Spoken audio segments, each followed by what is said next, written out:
नमस्कार दोस्तों, आज हम बात करेंगे बायोलॉजी के कुछ ऐसे क्वेश्चंस के बारे में जो कि सभी परीक्षाओं के लिए महत्वपूर्ण हैं, चाहे वो एसएससी हो गया, बैंकिंग हो गया, रेलवे हो गया या यूपी पुलिस हो गया। ये क्वेश्चंस किसी न किसी शिफ्ट में आ ही जाते हैं। तो चलिए वीडियो को शुरू करते हैं बिना किसी देरी के। तो पहला प्रश्न है हमारा, कोशिका का पावर हाउस किसे कहा जाता है? तो इसका राइट आंसर हो जाएगा ऑप्शन नंबर बी, माइटोकॉन्ड्रिया। अगला प्रश्न है, मानव शरीर की सबसे बड़ी ग्रंथि कौन सी है? तो इसका राइट आंसर हो जाएगा ऑप्शन नंबर बी, यकृत। अगला प्रश्न है, रक्त का लाल रंग किसके कारण होता है? तो आप लोग इसका जवाब देने की कोशिश करें और कमेंट बॉक्स में जल्दी से बताएं। तो इसका राइट आंसर हो जाएगा option number B, haemoglobin. Haemoglobin है, उसके कारण ही जो रक्त होता है, खून होता है, उसका रंग लाल होता है। अगला प्रश्न है, मानव शरीर की सबसे लंबी हड्डी कौन सी है? तो इसका राइट आंसर हो जाएगा ऑप्शन नंबर बी, फीमर। अगला प्रश्न है, डीएनए का पूरा नाम क्या है? तो इसका जो राइट आंसर है वो हो जाएगा option number A, D oxo ribo nucleic acid. अगला प्रश्न है, मानव शरीर में सबसे बड़ी धमनी कौन सी है? तो इसका राइट आंसर हो जाएगा ऑप्शन नंबर बी, ओर्टा।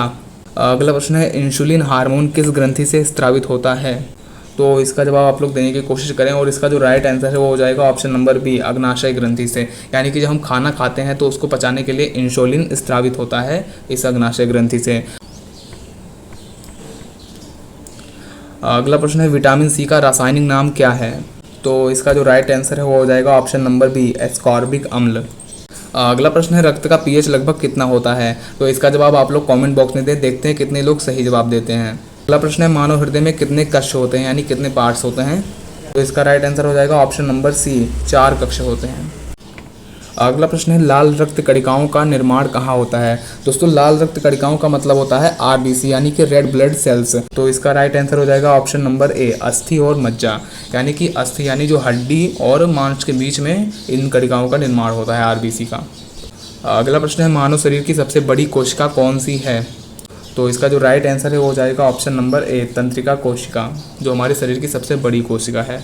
अगला प्रश्न है, मानव शरीर की सबसे छोटी कोशिका कौन सी है? तो इसका जो राइट आंसर है वो हो जाएगा ऑप्शन नंबर सी, शुक्राणु।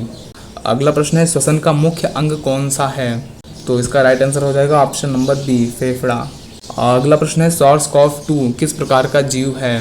तो इसका जो राइट आंसर हो जाएगा वो हो जाएगा ऑप्शन नंबर सी, विषाणु जो है वो एक प्रकार का SARS-CoV-2 जीव है। अगला प्रश्न है, मनुष्यों में गुणसूत्रों की संख्या कितनी होती है? गुणसूत्र मतलब क्रोमोसोम होते हैं। तो इसका आंसर आप लोग कमेंट बॉक्स में दें। अगला प्रश्न है, विटामिन डी की कमी से कौन सा रोग होता है? तो इसका राइट आंसर हो जाएगा ऑप्शन नंबर बी, रिकेट्स। अगला प्रश्न है, मानव शरीर की सबसे बड़ी श्वेत रक्त कोशिका कौन सी है? तो इसका राइट आंसर हो जाएगा ऑप्शन नंबर ए, मोनोसाइट। अगला प्रश्न है, पौधों में प्रकाश संश्लेषण कहाँ होता है? तो आप लोगों को पता ही होगा कि इसका राइट आंसर हो जाएगा ऑप्शन नंबर बी, क्लोरोप्लास्ट। अगला प्रश्न है, मानव शरीर में सबसे कठोर पदार्थ कौन सा होता है? तो इसका राइट आंसर हो जाएगा ऑप्शन नंबर बी, दांत का इनेमल। अगला प्रश्न है, रक्त का थक्का बनने में कौन सहायता करता है? तो इसका जो राइट आंसर है वो हो जाएगा ऑप्शन नंबर सी, प्लेटलेट्स। यानी जो प्लेटलेट्स होते हैं वो हमारी त्वचा पर कहीं कट लग जाते हैं तो उनको थक्का, जो ब्लड होता है उनको थक्का बनाने का काम करती है, ताकि खून जो है वो त्वचा से बाहर ना निकले ज़्यादा समय तक। अगला प्रश्न है, मनुष्य के हृदय का सामान्य पेसमेकर कौन है?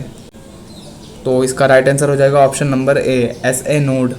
अगला प्रश्न है, शरीर का संतुलन किस अंग द्वारा नियंत्रित होता है? तो इसका राइट आंसर हो जाएगा option number B, cerebellum. Guys, cerebellum एक प्रकार का मस्तिष्क है, ब्रेन है, उसका एक पार्ट है। अगला प्रश्न है, मानव शरीर में कुल कितनी हड्डियां होती हैं? तो इसका जवाब आप लोग कमेंट बॉक्स में दें। अगला प्रश्न है, रक्त का बैंक यानी कि blood bank of the body किस अंग को कहा जाता है? तो इसका राइट आंसर हो जाएगा ऑप्शन नंबर बी, प्लीहा, स्प्लीन। तो गाइज, आपका 25 में से कितने प्रश्न सही गए हैं, इसका जवाब आप लोग कमेंट बॉक्स में जरूर देना। और ऐसे महत्वपूर्ण प्रश्न मैं हमेशा लाता रहता हूं, तो अगर चैनल पर नए हो तो चैनल को सब्सक्राइब जरूर कर लो ताकि एक भी वीडियो मिस ना हो। तो मिलते हैं अगली वीडियो में, तब तक के लिए जय हिंद।